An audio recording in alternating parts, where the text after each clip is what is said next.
Ada resiko yang harus diambil, tapi menurut saya itu harus dan layak dilakukan, karena saya juga ingat ada satu ungkapan Cak Lontong, hidup yang tidak dipertaruhkan tidak akan pernah dimenangkan. Dan untuk memulai hal yang baru, mencoba sesuatu yang lain, ya memang terkadang kita harus berani mempertaruhkan apa yang kita punya.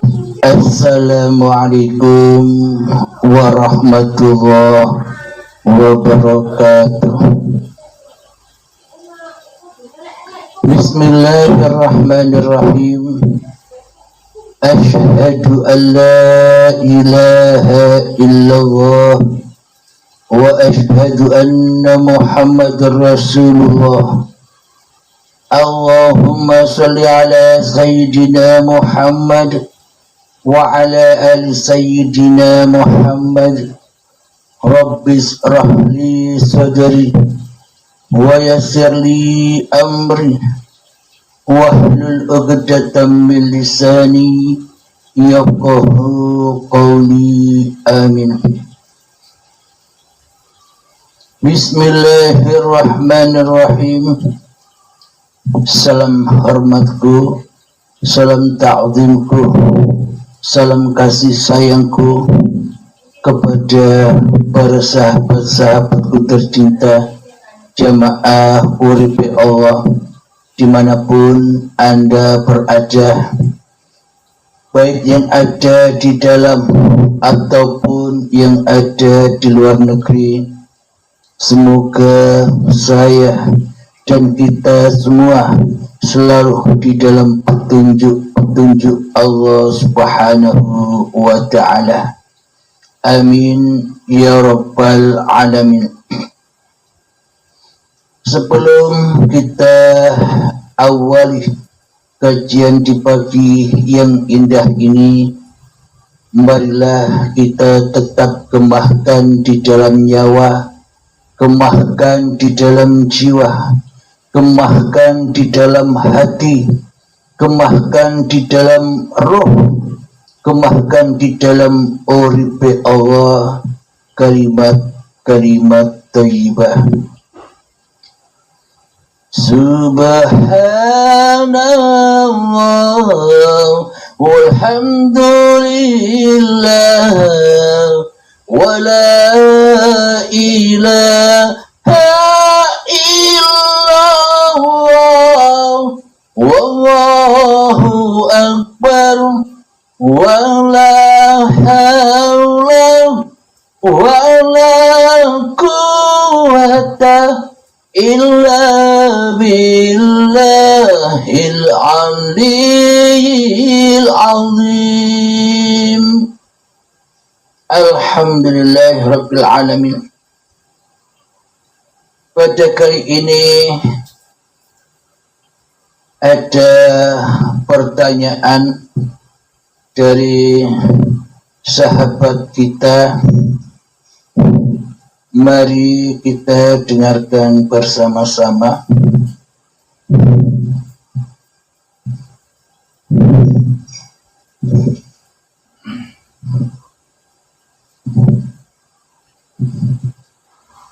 Alhamdulillahirabbil alamin.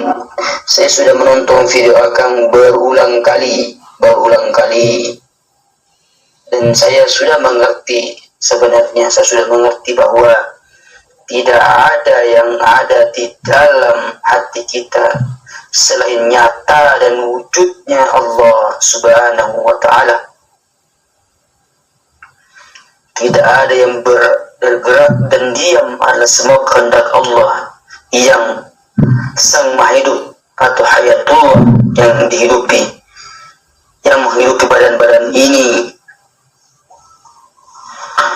Yang pertama saya mau tanyakan, bagaimana pengaplikasian di dalam syahadat kita. Kan dalam sholatul itu ada dua syahadat, syahadat tauhid dan syahadat rasul. Bagaimana pengaplikasiannya pada saat kita mengucapkan dua kali lima syahadat di dalam hati kita. Pada saat kita mengucapkan asyhadu an la ilaha illallah, maka apa yang diucapkan oleh hati kita, apakah dimaknai apa yang kita diucapkan oleh mulut zahir ini, atau dirasakan apa yang diucapkan oleh mulut zahir ini. Bagaimana pengaplikasiannya Kang Halim? Semoga bisa dijelaskan secara gamblang supaya dalam sholat kami ini artinya murni, nyatalah bahwa sholatnya adalah sholatullah, bukan sholatnya badan-badan ini lagi. Terus yang kedua yang saya mau tanyakan, semoga Kang Halim ikhlas dan ridho sama kehendak Tuhan, berbagi ilmu kita dan ma'rifat. Perlu bertanya, kan semua ilmu artinya bersanad dari Rasulullah Sallallahu Alaihi Wasallam. Maaf ini Kang Halim, saya mau tanya, kan tentu kita sebagai murid harus bertanya, bukan kita meragukan bahwa ilmu ini apa tidak, tentu ilmu ini ilmu yang tertinggi di dalam hakikat dan ma'rifat, karena ilmu yang mensucikan wujud dan nyatanya Allah di dalam hati kita. Saya bertanyakan sanadnya supaya di dalam diri ini tidak ragu lagi sanad-sanad keilmuannya. Apakah kan semua sanad itu semua bersanad sampai ke Rasulullah SAW, dan bab kesucian ini sanadnya dari mana Kang Halim? Apa dari sahabat baginda Ali, apa Umar, apa Utsman dan Abu Bakar Siddiq? Terima kasih Kang Halim. Semoga pertanyaan saya memberi jawaban supaya, kenapa saya bertanya begitu, supaya saya bisa juga mengajarkan melalui Tuhan, melalui Allah, mengajarkan ke keluarga-keluarga saya sendiri bab kesucian. Soalnya banyak lagi orang yang mengenal Allah Subhanahu wa Ta'ala yang nyata, yang hidup di dalam diri kita ini.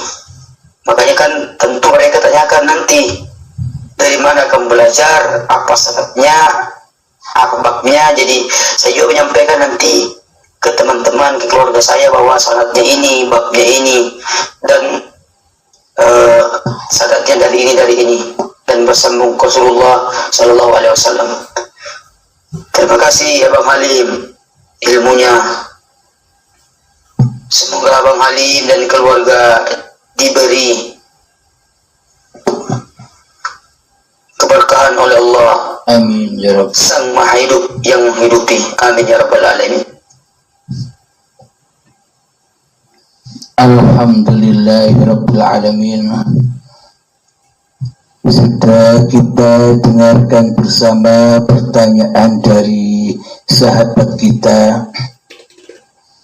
Pertanyaan yang pertama, bagaimanakah cara mengaplikasikan paparan-paparan yang ada di Uripe Allah ini?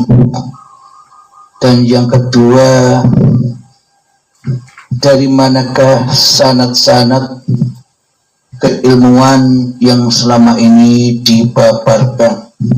Kok selama ini tidak pernah tahu pemaparan-pemaparan seperti ini?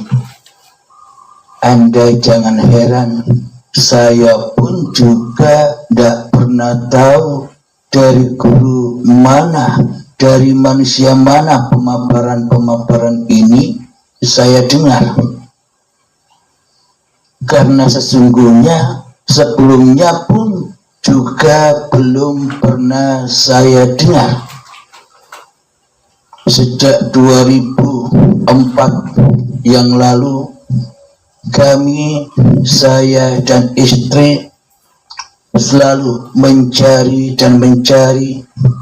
kebenaran-kebenaran di dalam bertuhan ini, berguru ke sana kemari, baiat ke sana, baiat kemari, tapi selama ini tidak sampai mengena di hati, karena selama ini banyak kiasan-kiasan, banyak sanipan-sanipan, lambang-lambang saja yang diajarkan, yang disampaikan oleh para guru itu.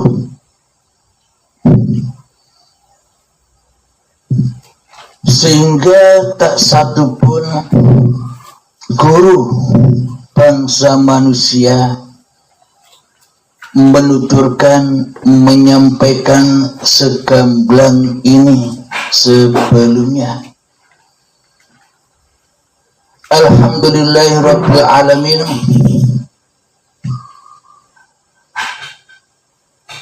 Setelah saya merasa bodoh di dalam memahami ilmu hakikat ma'rifat yang mana sulit untuk dimengerti dan dipahami, prasangka saya di dalam hati saya, apakah saking banyaknya dosa-dosaku, apakah saking banyaknya kemaksiatan-kemaksiatanku sehingga aku buta, sehingga aku tidak memahami kiasan-kiasan yang diberikan oleh sang guru bangsa manusia ataupun dari Al-Quran, tidak sampai memahamkan diri saya.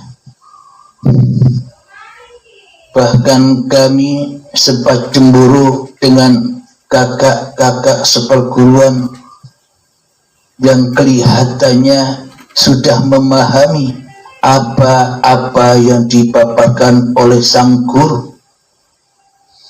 Namun kami Abdul Halim menyadari kebodohan, mungkin banyak maksiatnya di saat yang lalu, sehingga hati ini sangat amatlah kotor sekali.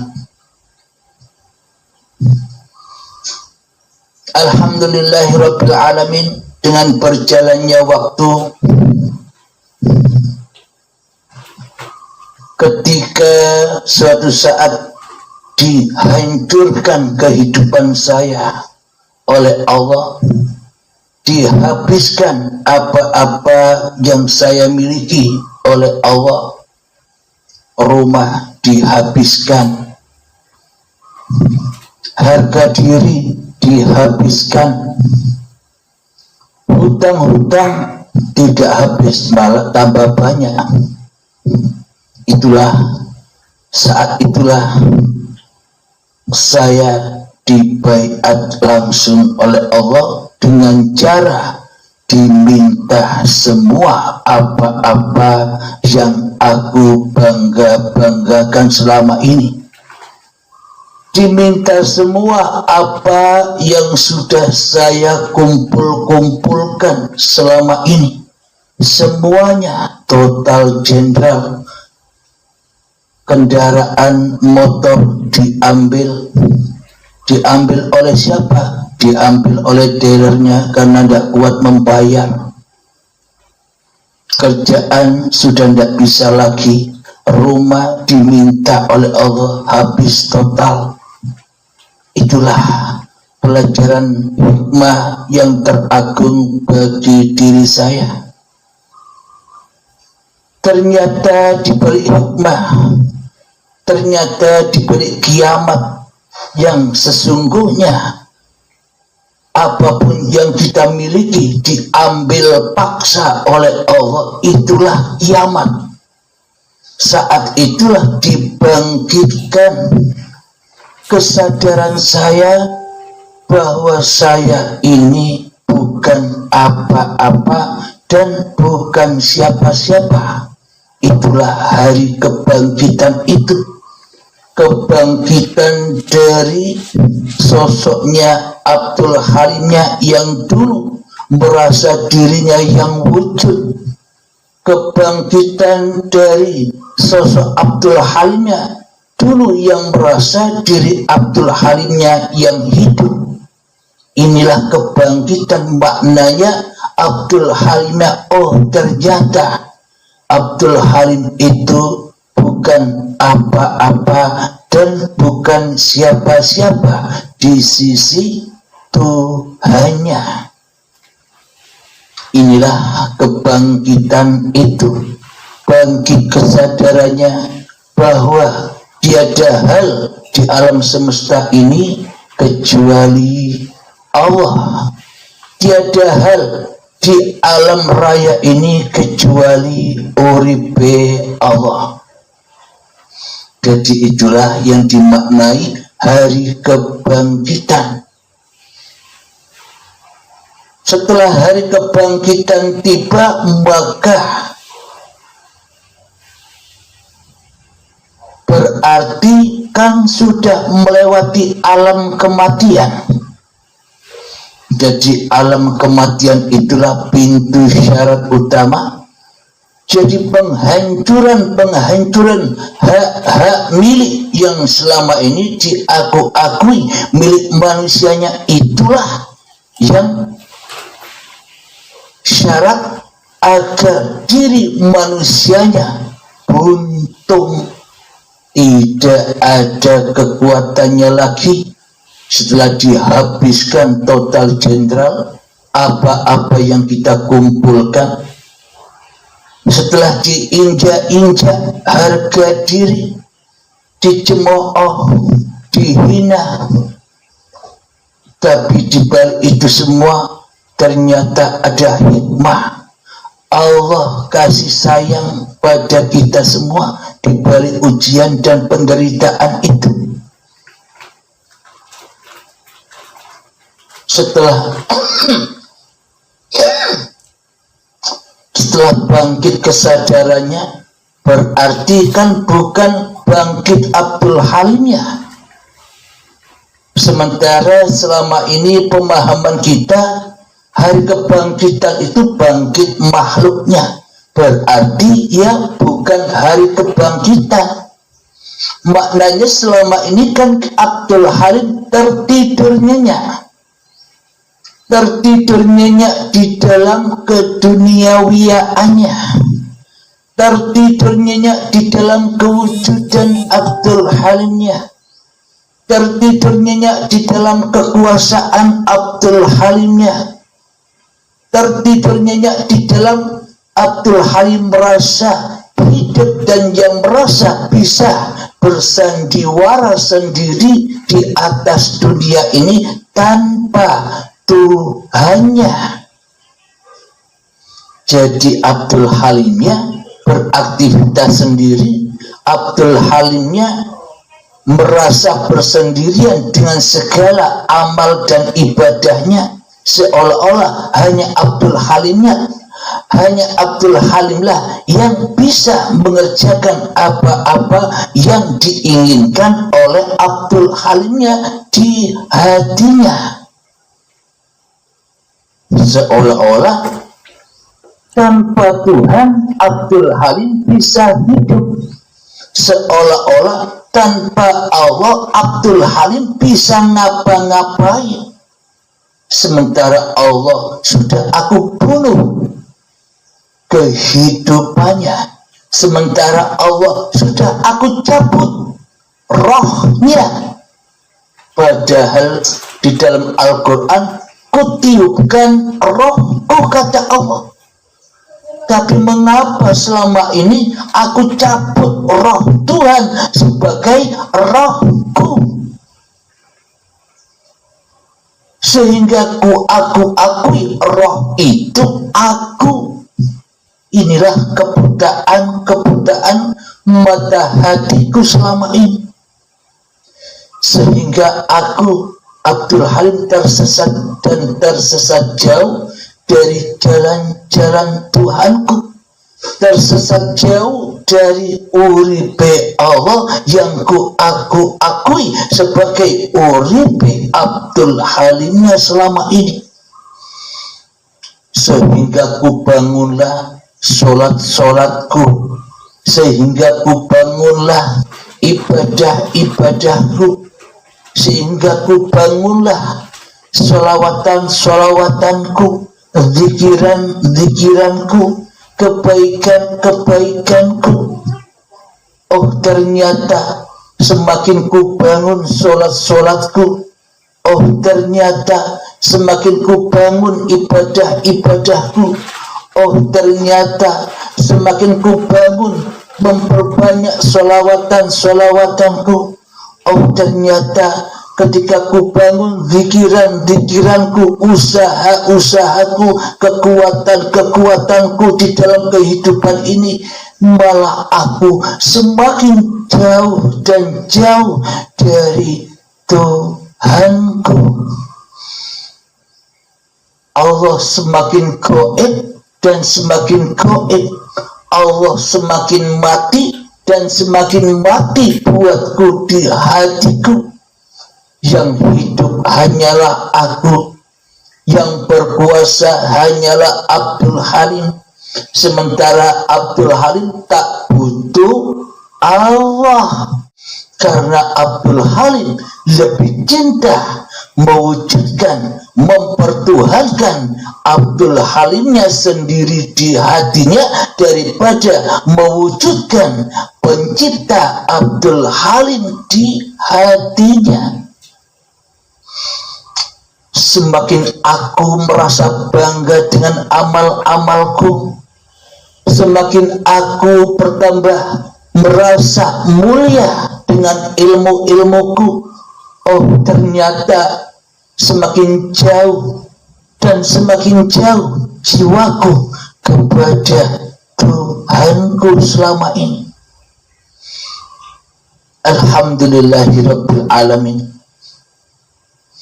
Jadi sebelum saya jawab tentang bagaimana pengaplikasian tentang ini semua, saya jawab pertanyaan yang kedua dulu, yakni dari mana sanadnya. Coba kita hayati bersama. Seumpama sanad-sanad itu melalui badan-badan, badan ini bin ini, badan ini bin ini, badan ini bin ini, melalui manusia. Coba kita pikirkan bersama, coba kita hayati bersama, apakah bisa menjamin orang-orang yang bersanad itu, apakah bisa menjamin orang-orang yang merasa bangga dengan sanad-sanadnya, apakah bisa menjamin orang yang merasa mulia dengan sanad-sanadnya, orang itu kenal Allah, kembali kepada Allah, sementara manusianya masih bangga dan merasa mulia dengan dirinya di hatinya? Silakan Anda renungkan sendiri, hayati sendiri, tafakuri sendiri, dan jawab sendiri. Hanya Anda yang bisa menjawab. Jadi sebenarnya sanad, sambungan, apakah selain Allah bisa bersanad? Apakah selain uripe Allah bisa hidup sendiri? Apakah selain Allah bisa urip sendiri, individu sendiri? Bin ini, bin itu, sampai kepada Kanjeng Nabi Muhammad. Jadi jelasnya di sini, karena ini dulu saya dapatkan bukan dari sosok manusia. Maknanya tanpa Allah apakah manusia? Tanpa Allah apakah Abdul Halim bisa memaparkan ini semua? Jadi saya sendiri pun pribadi selama ini ya juga heran, kok bisa begini, kok bisa menerangkan begini begitu. Saya pun tidak mau tahu, karena ini bukan kehendak saya, karena ini bukan ilmu saya, karena ini bukan milik saya. Buat apa saya pusing-pusing? Dari mana ilmu ini datang?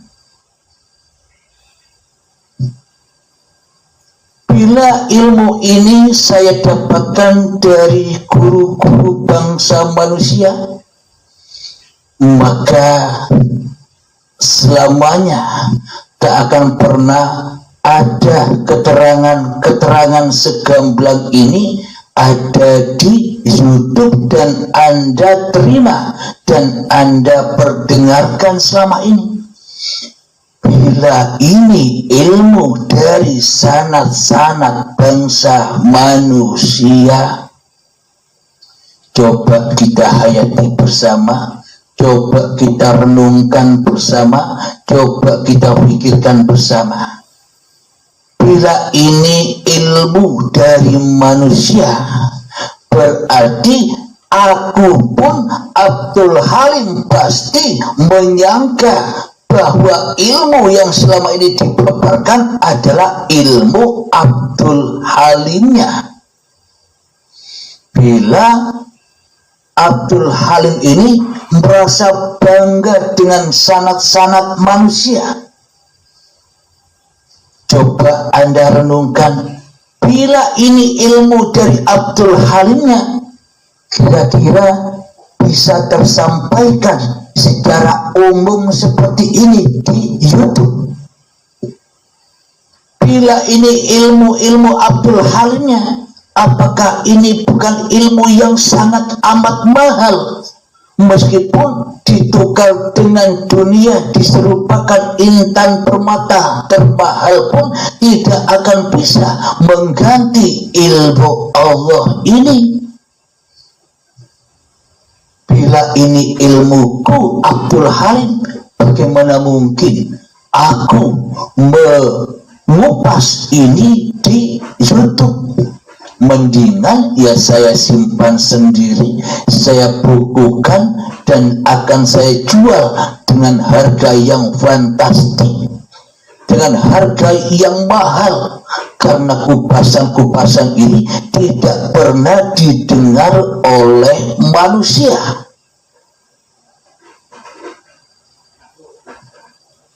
Akan tetapi saya sadar ini bukan ilmu Abdul Halim, bukan ilmu saya. Tanpa uripi Allah, apakah ada ilmu? Tanpa Allah, apakah ada perkataan kalam? Tanpa Allah, apakah ada pemaparan seperti ini? Ini yang Abdul Halim sadari, bahwa sesungguhnya Abdul Halim ini hanyalah makhluk yang tidak bisa apa-apa. Jadi sebagai tanda bukti bahwa Abdul Halim ini bukan apa-apa dan bukan siapa-siapa, maka disebarlah, maka disampaikanlah ilmu-ilmu dari Allah secara gamblang semuanya tanpa disembunyikan, dihantarkan semua kepada orang-orang yang memang benar-benar mencari, yakni berhubung saya tidak punya santri, berhubung saya tidak punya murid, padahal ilmu ini wajib disampaikan kepada manusia yang mencarinya, maka jalannya ya lewat Facebook, maka jalannya ya lewat YouTube, agar bisa kita rasakan bersama bagi hamba-hamba Allah yang dikehendaki, yang dipilih oleh Allah untuk memahami jalan pulang kepada Allah. Jadi tentang jawaban tentang sanad, agar Anda bisa memilah, agar Anda bisa memahami sendiri. Jadi sanad dari pemaparan ini adalah dari kemurnian hidup yang ada pada hidup Kanjeng Nabi Muhammad, dan dari hidup yang ada pada para nabi-nabi terdahulu. Inilah sanad-sanadnya. Siapakah yang menghidupi para nabi dahulu? Siapakah yang menghidupi Kanjeng Nabi Muhammad dahulu?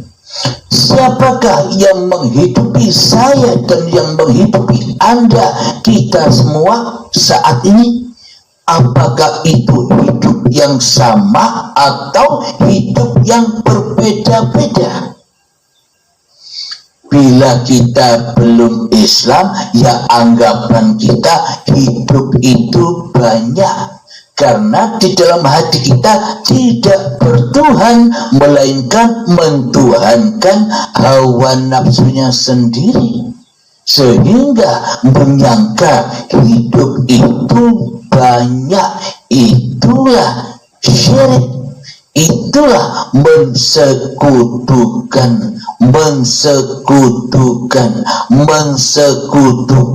Allah dengan makhluk.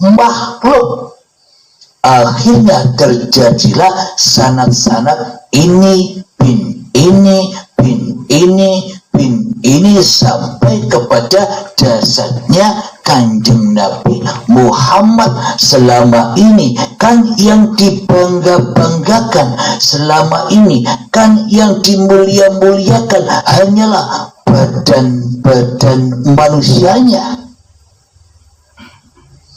Kira-kira bila manusia membangga-banggakan dirinya, kira-kira bila manusia memulia-muliakan dirinya, kira-kira kenal Allah? Anda jawab sendiri.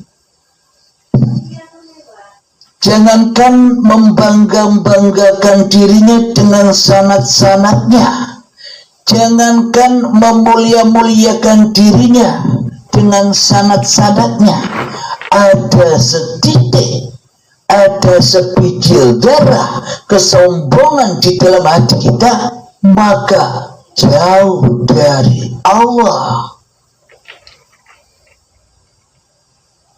Silahkan Anda timbang-timbang sendiri, Anda hayati sendiri. Jadi bagaimanakah agar sanad kita sambung langsung kepada hidup yang menghidupi Kanjeng Nabi Muhammad sallallahu alaihi wasallam? Jadi bagaimana caranya sanad kita sambung kepada hidup yang ada pada Nabi Isa Al-Masih? Jadi bagaimana cara nyambung sanad hidup dengan hidup yang ada pada Nabi Musa, Nabi Dawud, Nabi Sulaiman, Nabi Ibrahim, Nabi Adam? Ya samakan frekuensinya. Tuhannya mereka para nabi itu siapa? Tuhannya para nabi dan rasul, Tuhannya Kanjeng Nabi Muhammad itu adalah La ilaha illallah. Ketika sudah tiada diri Muhammadnya, ketika sudah tiada diri Nabi Isanya, ketika sudah tiada diri Nabi Dawudnya, ketika sudah tiada diri Nabi Musanya, ketika sudah tiada diri Nabi Ibrahimnya di hatinya, kecuali hanyalah wujudnya Allah, itulah Tuhannya para nabi dan para rasul, serta Tuhannya Kanjeng Nabi Muhammad sallallahu alaihi wasallam. Di sini tidak memandang di sini tidak membangga-banggakan jasad-jasadnya, tapi yang disampaikan atau yang dikupas di sini babakan hatinya. Karena iman Islam, karena beragama dan bertuhan itu bukan babakan syariat, bukan babakan badan-badania, bukan babakan sanad-sanadnya raga ini. Akan tetapi sanad-sanadnya, ceritanya, uripe Allah yang menghidupi badan-badan ini. Alhamdulillahirabbil alamin. Kanjeng Nabi Muhammad, Nabi Isa Al-Masih, sewaktu hidupnya pernah berkata kepada para sahabatnya, wahai sahabat-sahabatku, jangan kau dewa-dewakan aku, jangan kau mulia-muliakan aku. Sudah jelas di sini. Jangan mendewa-dewakan badan-badannya para nabi. Jangan memulia-muliakan badannya para nabi dan rasul. Katanya Nabi Muhammad dan Nabi Isa Al-Masih, aku hanyalah manusia biasa seperti kamu semua. Akan tetapi aku diutus menyampaikan wahyu dari Tuhanku, menyampaikan kabar dari Tuhanku. Itu bedanya. Manusianya ya sama. Jangan engkau mendewa-dewakan aku. Berarti di sini kan jangan mensanad-sanadkan, memulia-muliakan, membangga-banggakan badan-badan ini, bin ini, bin ini, bin ini. Sebenarnya kan demikian. Akan tetapi apa kata Kanjeng Nabi Muhammad? Akan tetapi apa kata Nabi Isa? Dewakanlah, pertuhankanlah Tuhanku dan Tuhanmu. Apa maknanya? Pertuhankanlah hidup yang menghidupi aku dan hidup yang menghidupi dirimu. Inilah sanadnya Kanjeng Nabi Muhammad langsung kepada uripe Allah. Alhamdulillahirabbil alamin. Jadi itulah jawaban tentang babakan sanad-sanad. Bisa Anda aplikasikan sendiri dari mana sanadnya. Kemudian pertanyaan yang pertama itu jawaban pertanyaan yang kedua tentang dari mana sanadnya. Pertanyaan yang pertama adalah bagaimanakah cara mengaplikasikannya? Cara mengaplikasikannya, bila diri kita Abdul Halim masih wujud menjadi manusia, masih hidup menjadi manusia, masih merasa berkuasa atas sebagai manusia, bagaimana bisa mengaplikasikannya? Sementara Abdul Halimnya masih menjadi Tuhan daripada dituhani oleh Tuhan yang telah menciptakannya, yang selamanya tak bisa beraplikasi kecuali mengaplikasikan sanad-sanadnya hawa nafsu Abdul Halim sendiri selama ini.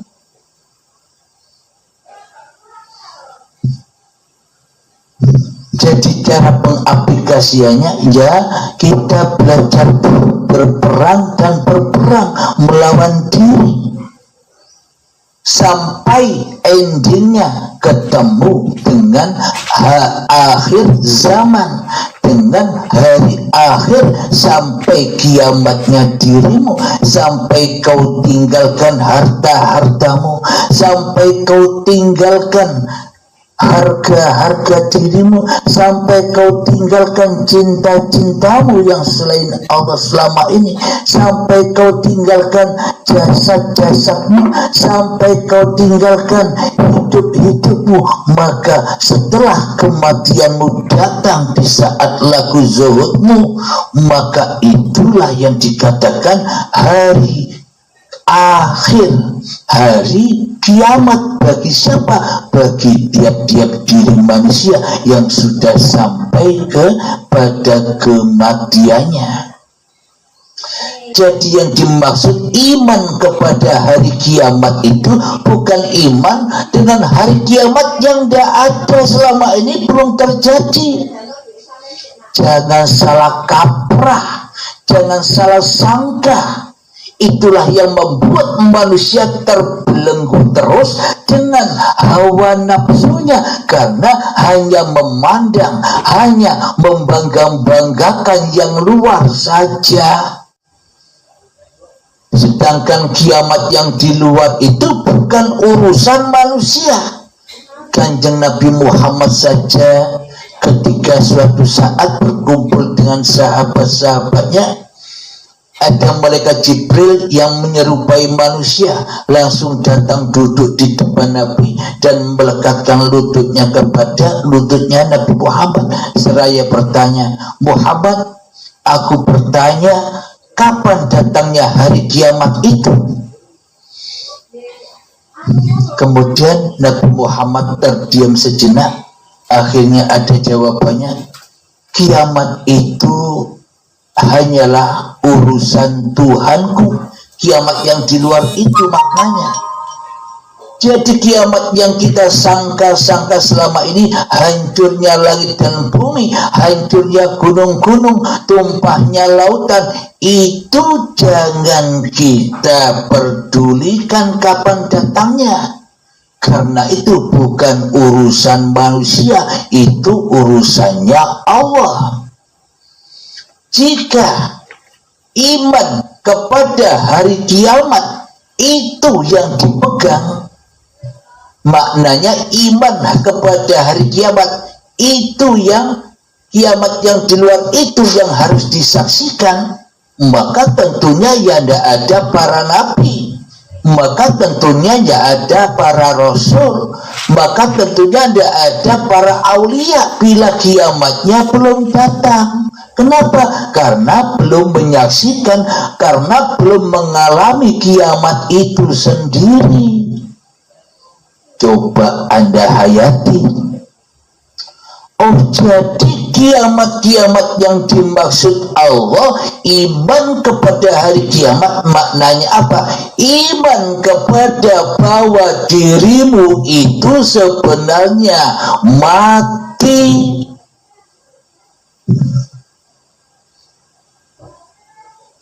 Iman kepada hari akhir itu sebenarnya diri kita ini sebenarnya tak wujud, tak hidup, tak nyata, tak kuasa. Itu loh maknanya kiamat. Beriman kepada bahwa dirimu itulah yang gaib, yang wujud hanya Allah.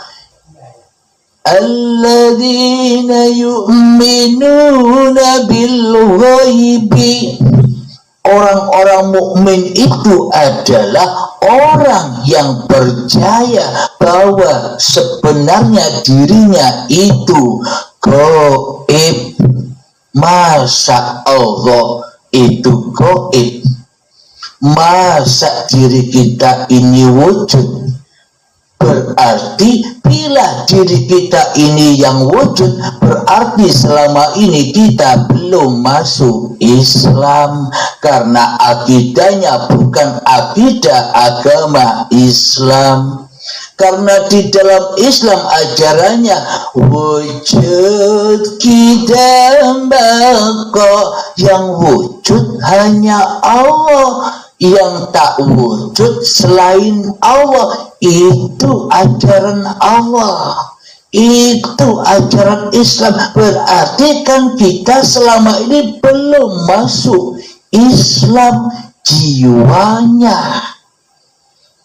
Yang diislamkan hanya sanad-sanad bajunya, yang dibangga-banggakan hanya sanad-sanad bajunya, yang dimulia-muliakan hanyalah bayang-bayangannya. Isinya tidak mulia, isinya najis selama ini. Bagaimana mungkin kita bisa mengaplikasikannya bila yang wujud di dalam hati kita masih manusianya daripada Tuhannya?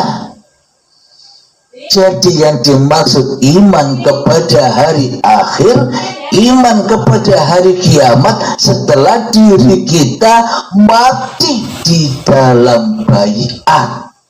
Bila Anda bisa mematikan diri Anda sendiri, ya silahkan belajar sendiri tanpa guru, tanpa pembimbing.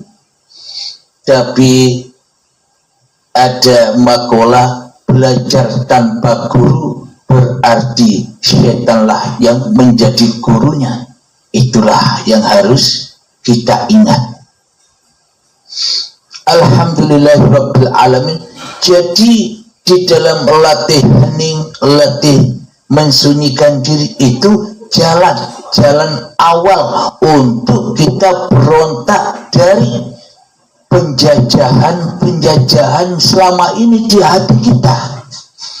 Awal itu masih panjang perjalanannya hingga liang lahat sampai datang syakaratul mautnya manusia. Perang terus sampai mati. Kalau tidak kedatangan syakaratul maut, ya tidak akan selesai perangnya. Maka dari itu, bila Anda sudah bosan capek berperang, ya bisa lewat jalan kilat, lewat pintu baiat. Alhamdulillahirabbil alamin. Bagaimana cara mengaplikasikannya? Sementara di dalam hati kita yang jadi Tuhan selamanya, ya tidak bisa mengaplikasikannya. Wong yang dimatikan Tuhannya, dicabut roh Tuhanmu, dijadikan sebagai rohmu, maka berarti kita selama ini jadi Tuhan tidak terasa. Maka selama ini kita ngaku-ngaku jadi Allah tanpa kita sadari. Bila kita merampas rohnya Allah, bila kita merampas kehidupan Allah, bila kita merampas kekuasaan Allah, apakah bisa kita menyembah Allah?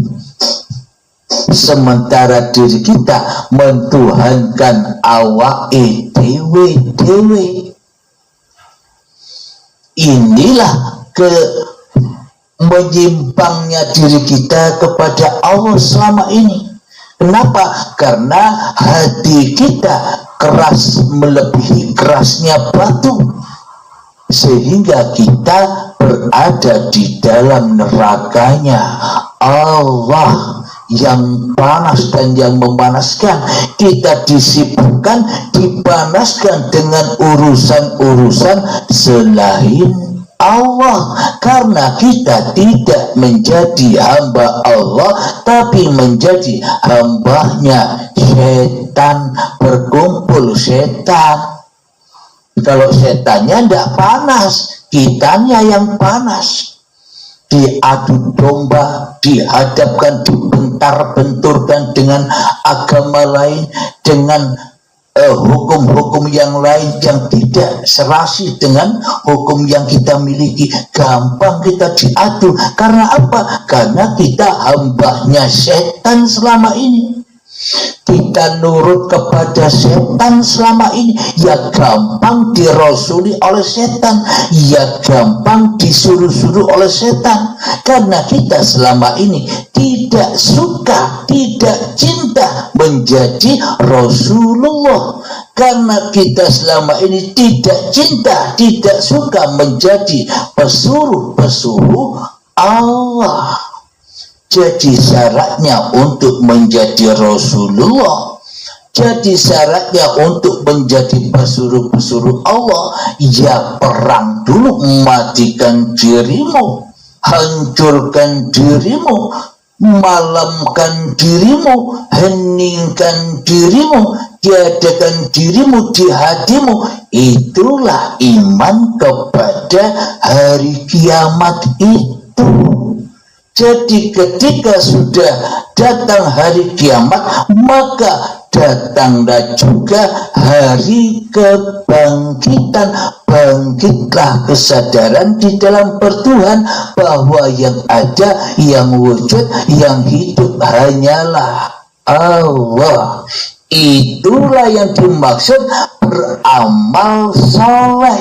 Itulah yang dimaksud beramal kebajikan, hati yang sudah lillahi ta'ala, karena yang ada hanya Allah, karena yang kuasa hanya Allah, manusianya dan mati. Itulah yang dimaksud hamba Allah, itulah yang dimaksud aplikasinya. Jadi bukan manusianya yang bisa mengaplikasikannya. Jadi bagaimana cara mengaplikasikannya? Ya coba perang terus, nanti dapat ilmu dari Allah di dalam peperangan itu, dapat bekal-bekal dari Allah di dalam peperangan itu. Ketika kita kurang menjadah wajahnya, ketika kita masih cinta dengan harta-harta yang kita kumpulkan, ketika kita masih cinta dengan ilmu-ilmu yang sudah kita miliki, ketika kita masih cinta dengan amal-amal yang sudah kita kerjakan, ketika kita masih cinta kepada badan-badan ini, ketika kita masih cinta kepada hidup kita ini, selamanya kita tak bisa mengaplikasikannya. Hanya capek-capek saja. Maka dari itu di dalam keheningan, di dalam kita berperang untuk menggapai jalan fisabilillah, maka relakan, ridhokan semuanya bahwa kita ini tak punya apa-apa. Ayo, mari kita buktikan, mari kita belajar, aplikasikan bahwa kita tak punya apa-apa. Mari kita latihan hening sejenak, 5 menit. Belajarlah masuk, belajarlah kiamat, belajarlah mati, karena syarat bertemu Allah, syarat berjumpa Allah, syarat menghadap Allah adalah dengan kiamat, dengan kematian. Wa nahnu aqrabu ilaihi min hablil warid, dan aku lebih dekat kepadamu daripada urat nadimu, daripada urat lehermu, daripada dirimu. Kata Allah, aku ini lebih dekat kepadamu daripada kamu. Maknanya apa? Bila kita ingin berjumpa dengan yang lebih dekat daripada kita, maknanya ya putus gunting urat nadimu. Ketika sudah mati dirimu, nyatalah siapa dia, penciptamu yang lebih dekat daripada dirimu sendiri di hatimu. Alhamdulillahirabbil alamin. Mari kita belajar mengkosongkan, mengheningkan, mensunyikan, memalamkan, mentiadakan, menghancurkan, mematikan, mengkiamatkan diri kita di hati kita. 5 menit saya tunggu. Silakan berperang, relakan, ridhokan, tinggal semuanya yang ada di luar itu, masuklah dengan telanjang ke dalam dirimu. Mengheningkan cipta, mulai. Bismillahirrahmanirrahim. Silakan, selamat berperang. Saya tunggu 5 menit.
Alhamdulillahirrabbilalamin, mengheningkan cipta selesai.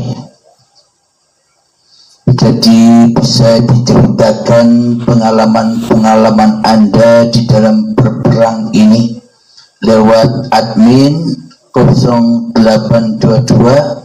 45647438. Silahkan bila ada kejadian-kejadian yang aneh atau kejadian-kejadian yang perlu Anda tanyakan di dalam saat mengheningkan cipta itu, insya Allah kami jawab. Alhamdulillahirabbil alamin.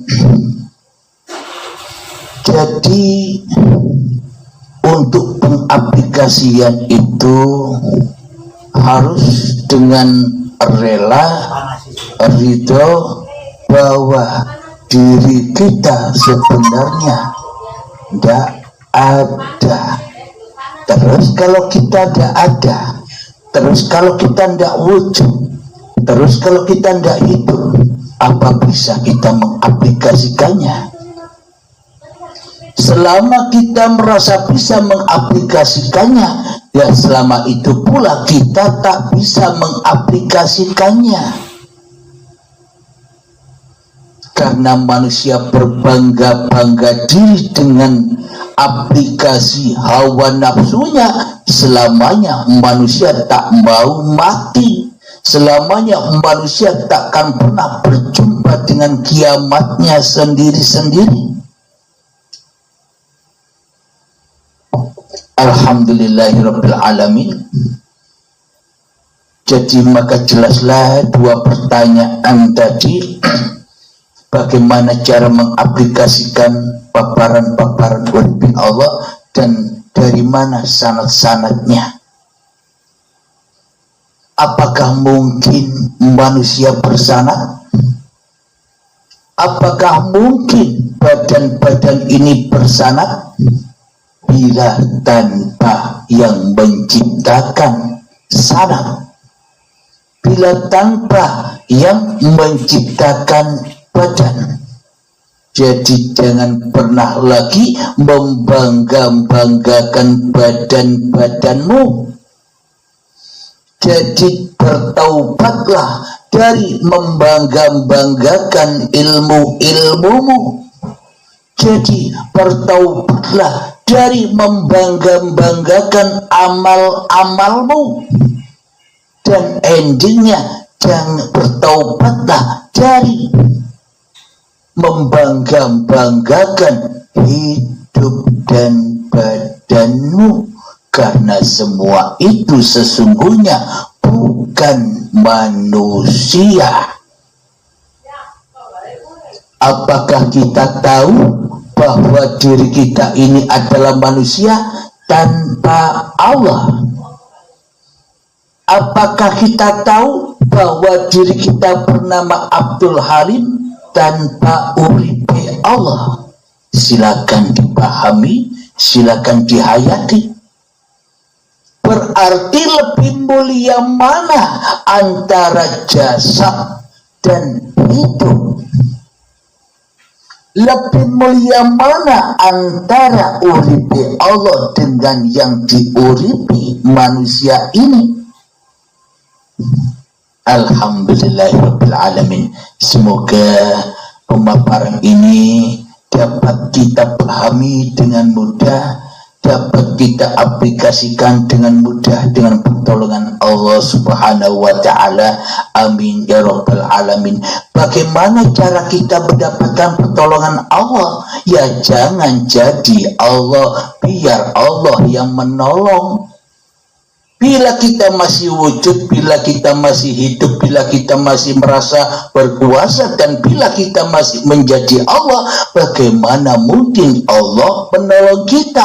Ya Allah akan membiarkan kita teradab dengan diri kita sendiri.